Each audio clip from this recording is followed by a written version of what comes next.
What are you really selling? What is at the core of what you're offering? What feelings are you helping your audience experience? Humans buy things to fulfill an emotional need. So, what emotional need does your product or service fulfill? And it doesn't have to be life altering, it can be the need for entertainment or the need for convenience. But there's always a feeling behind the need. The feelings that you're offering are the core of your brand values. That's what you're really offering. And you're going to be weaving those feelings into all of your offerings, your messaging, your marketing, everything. That's going to be something that you're going to refer back to again and again as you grow your business. So, what are the words that come to mind when you describe what you're offering? And what are the feelings behind them? Who are you? Why do people specifically want to do business with you? What do they like about you? What do they like about the way you run your business? What do they like about your personality? Why do you resonate with them? What other interests do you have to paint a fuller picture of you?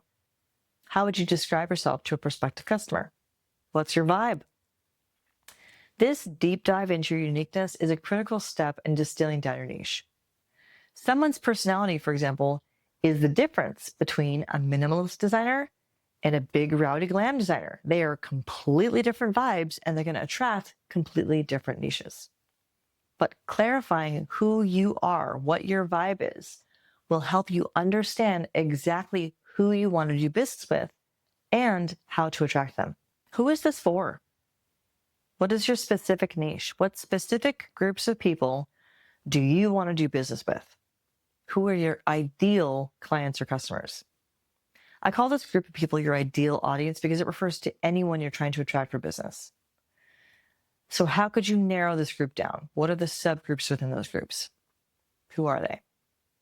So for example, let's say you're a personal trainer and you want to help people get into shape, but let's get specific.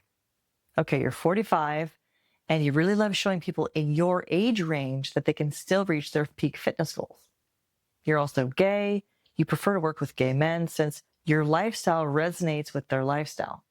You're super fun and sassy and positive, and you tend to attract people who appreciate that about you.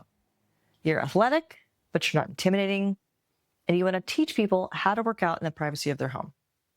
So your ideal clients are, shockingly, gay men in their midlife who want to get into shape, they want it to be entertaining, and they need to work out from home. So some of those men might be approaching 40 or 50 or 60, but they're all trying to get into the best shape of their lives and then looking for a fun and convenient way to bring fitness into their everyday experience. So the more specifically you can point out your ideal audience, the more those people are going to feel recognized by you and connected to your messaging and to what you care about. And that's what we're really trying to create here. We're trying to create connection. Let's get really specific. Take some time to consider some core questions. Challenges. What is your ideal audience currently experiencing? What challenges do they have? And what goals are they working towards? Needs. What emotional needs are you fulfilling for them? Bonus question. Do they know what they need? Are they even aware of the underlying issues? Are they aware of the solutions that you have for them? What are your solutions? Demographics. What's their age range, their location, their gender, occupation, income level, education level? All of those demographics are important. What are they? Psychographics. What are the values? What do they care about? What other interests do they have? What brands do they like? What media do they follow? What do they believe they deserve in their lives? Behaviors. What do they spend their time doing? What channels do they frequent? Are they hanging out on the tube, on the gram, on LinkedIn? What are they doing every day? Where are they finding their information? What other interests do they have? Values. What values do you share with them? I kind of tie this into, who do you want to work with? What kinds of people do you want to work with or serve? I'll use myself as an example. I like working with people who are fun and a little ballsy and maybe even a little feral, but people who value passion and they're drawn towards creativity and entertainment, personal development and healing and self-expression, because those are all arenas that I feel aligned with. And, while I could go after a big tech client and I could just charge $20,000 a pop, I don't want to work with a big tech client. I want to work with people who I vibe with and people I want to spend time with. So, do you see how we're using these questions to get super clear about who specifically you want to attract? Okay, a few more questions. Let's flip our focus back to you.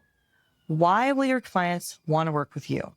What life experiences did you have that would make you want to help a specific group of people?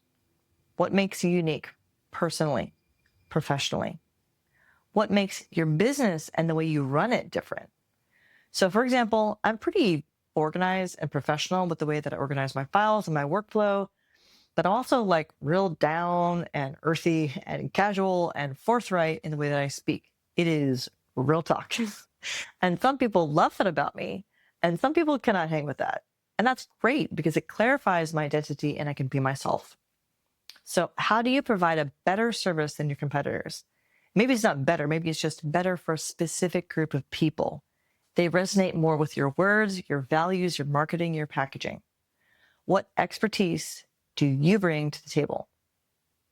How can you connect with your ideal audience? Where do they hang out? What social platforms do they frequent? Where could you find groups of them? I call these faucets. You could look for a glass of water or you could look for a faucet. Where else are your people congregating? What networks are you currently tapped into? Are there any leads there? What other networks do you know of and how could you connect with them? How could you research more groups that fit your ideal client base?